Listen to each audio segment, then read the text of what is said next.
Hello, welcome to Kidu family adventures. ഇപ്പം നിൽക്കുന്നത് ബാബ്കോക്ക് state പാർക്കിലാണ്. West വെർജീനിയയിലെ ഒരു കിഡിലം സ്റ്റേറ്റ് പാർക്കാണ്. നിങ്ങൾക്ക് ബാക്കിൽ കാണുന്നതാണ് ഗ്രിസ്റ്റ് മിൽ. ഫാളിൻ്റെ സമയത്ത് നല്ല ഭംഗിയാണ്. ഞാൻ വെസ്റ്റ് വെർജീനിയയിൽ സെർച്ച് ചെയ്ത് ഈ ഒരു ഏരിയയിൽ സെർച്ച് ചെയ്തപ്പോൾ ആദ്യം ഇതിൻ്റെ ഫാളിൻ്റെ പിക്ചേഴ്സാണ് വന്നത്. ഇപ്പോൾ ഫാളല്ല, സമ്മർ ആണെങ്കിൽ പോലും നല്ല ഭംഗിയുണ്ട്. ആ ഒരു ഗ്രിസ്റ്റ് മില്ലും വാട്ടർഫാളും പാർക്ക് തന്നെ സൂപ്പറാണ്. മരങ്ങളും പച്ച പച്ച പച്ച പച്ച കളറാണ് എല്ലാ സ്ഥലത്തും നോക്കിയാൽ. നല്ല ഭംഗിയുണ്ട്. ഒരു ഹോൾ ഡേ ഒക്കെ സുഖമായിട്ട് ഇവിടെ സ്പെൻഡ് ചെയ്യാം. ലഞ്ചൊക്കെ കൊണ്ടുവന്ന് പിക്നിക് ഏരിയ ഉണ്ട്. പിന്നെ ഇതിൻ്റെ ഉള്ളിൽ തന്നെ നമുക്ക് താമസിക്കാനുള്ള ക്യാബിൻസ് ഒക്കെ ഉണ്ട്. ഇവിടെ തന്നെ താമസിക്കണമെന്നുണ്ടെങ്കിൽ എന്തായാലും വെരി ബ്യൂട്ടിഫുൾ. വെസ്റ്റ് വെർജീനിയ പൊതുവേ വൈൽഡ് ആൻഡ് ബ്യൂട്ടിഫുൾ എന്നാണ് വെസ്റ്റ് വെർജീനിയ പറയുന്നത് തന്നെ. അത് നമുക്കിവിടെ എല്ലാ സ്ഥലത്തും റോഡിലൂടെ ആണെങ്കിലും ഇവിടെ പാർക്കിൽ വന്നാലും എല്ലാ സ്ഥലത്തും ഇത് വിസിബിൾ. ആയോ? Here is wild and beautiful too.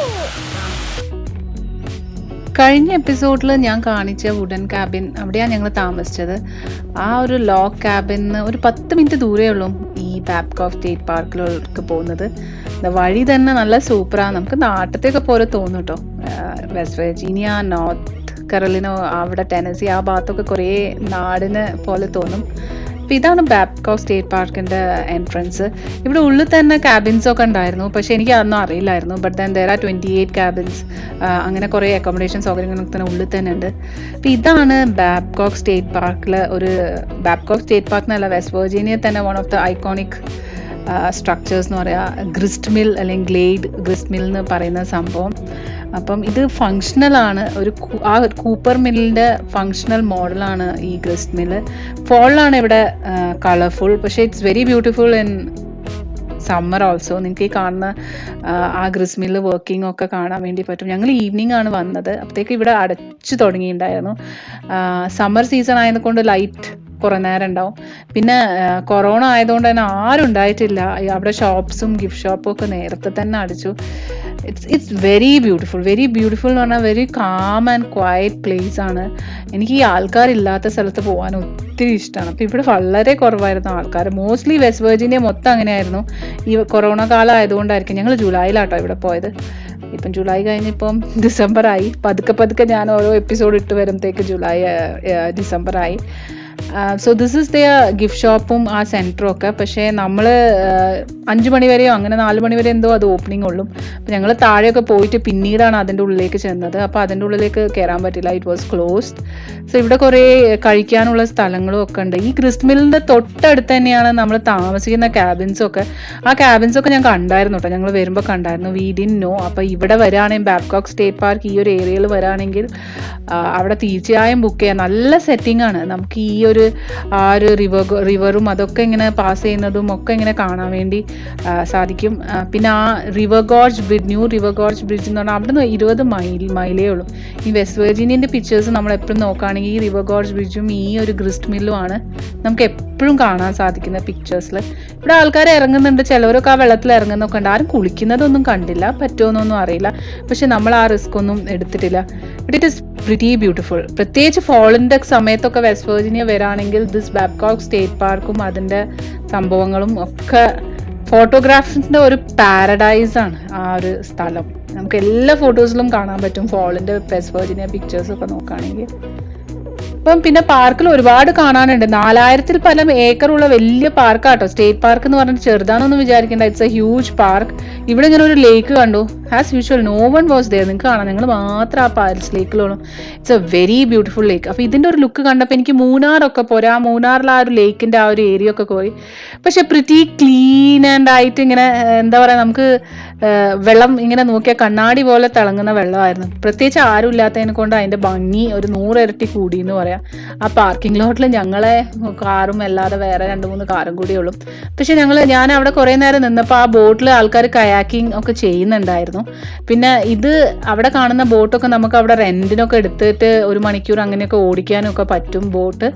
പക്ഷേ അതൊക്കെ ക്ലോസ്ഡ് ആയിരുന്നു. മേ ബി കൊറോണ അതിനെ കൊണ്ട് ഫുള്ളി ഫങ്ഷണൽ ആയിട്ടില്ല അവിടുത്തെ സംഭവങ്ങളൊന്നും.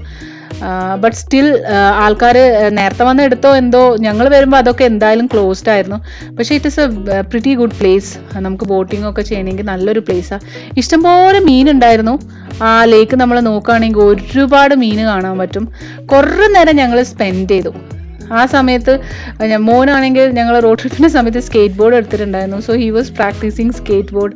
അവൻ മാത്രമല്ല മോളും അവിടെ വെച്ചിട്ട് പഠിച്ചു. കാരണം ആ പാർക്കിംഗ് ലോട്ട് ശരിക്കും നല്ല എളുപ്പത്തിൽ പഠിക്കാൻ പറ്റുന്ന പാർക്കിംഗ് ലോട്ട്. പൊതുവെ പാർക്കിംഗ് ലോട്ടിലൊന്നും നമ്മളിങ്ങനെ ചെയ്യരുത്.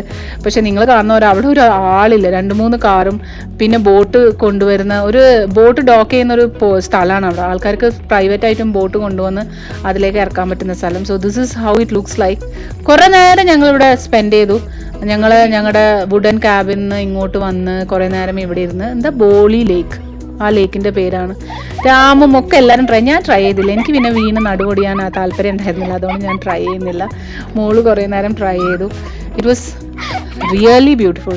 ഈ പാർക്ക് എന്തായാലും ഞാൻ സജസ്റ്റ് ചെയ്യുന്നു. നമ്മൾ അവിടെ അടുത്തൊക്കെ ഉള്ള സുഖമായിട്ട് ഒരു ഡേ ട്രിപ്പിന് വന്നു കഴിഞ്ഞാൽ നിങ്ങൾക്ക് ഈസി ആയിട്ട് കാണാൻ പറ്റും. നമ്മൾ ഫുൾ എക്സ്പ്ലോർ ചെയ്തിട്ടില്ല. പാർക്കിൻ്റെ ഈ ലേക്കും ആ ഒരു ഭാഗമുള്ളൂ എക്സ്പ്ലോർ ചെയ്തിട്ടുണ്ട്. അപ്പോഴത്തേക്ക് കുറച്ചിങ്ങനെ ഇരുട്ടി തുടങ്ങിയിട്ടുണ്ടായിരുന്നു.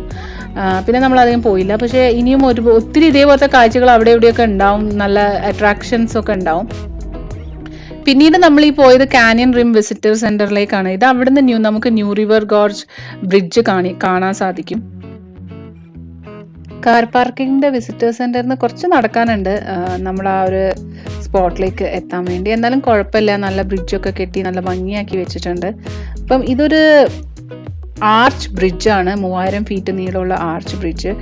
ആർച്ച് മാത്രം 1700 ഫീറ്റ് ഉണ്ട്. ഇത് 26 കൊല്ലം വരെ ലോകത്തിലെ ലോങ്ങസ്റ്റ് ആർച്ച് ബ്രിഡ്ജാണ്. സിംഗിൾ സ്പാൻ ആർച്ച് ബ്രിഡ്ജ് ആയിരുന്നു.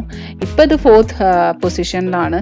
ഇതിൻ്റെ വേറൊരു വീഡിയോ, ഞാൻ ഇതിലേക്കുള്ള ഹൈക്കും ഒക്കെ ചെയ്യുന്ന വേറൊരു വീഡിയോ ഇട്ടിട്ടുണ്ട്. അതിൽ ബ്രിഡ്ജിനെ കുറിച്ച് വിശദമായി പറയുന്നുണ്ട്. നിങ്ങൾ ഈ കാണുന്ന പോലെ ഫുൾ പച്ചപ്പാണ്. അതിൻ്റെ താഴെ ഒരു ഗോർജ് ഉണ്ട്. അതിലൂടെയാണ് ഇവിടെ കുറേ റാഫ്റ്റിങ്ങും അതും ഇതൊക്കെ നടക്കാറുണ്ട്. ഇതൊക്കെയാണ് ഈ എപ്പിസോഡിലുള്ളത്. അപ്പം അടുത്ത എപ്പിസോഡ് കാണുന്നത് വരെ take care and bye and wish you all a happy new year. ഞാൻ ഈയിടെ ആയിട്ട് എപ്പിസോഡ്സ് ഒന്നും കണ്ടിന്യൂസ് ആയിട്ട് ഇടുന്നില്ല. ഒരു എന്താ പറയുക, മടി പിടിച്ചിരിക്കുകയാണ്. അപ്പം ന്യൂ ഇയറിന് റെസൊല്യൂഷനായിട്ട് ഞാൻ എല്ലാ ആഴ്ചയും വീഡിയോ ഇടാനൊക്കെ ശ്രമിക്കാം. അപ്പം ഇൻ കേസ് അടുത്ത ആഴ്ച ഇട്ടിട്ടില്ലെങ്കിൽ ഞാനൊരു അഡ്വാൻസ് ആയിട്ട് വിഷസ് അറിയിക്കുകയാണ്, ന്യൂ ഇയർ വിഷസ്. അപ്പം all of you take care and have a great year ahead. By.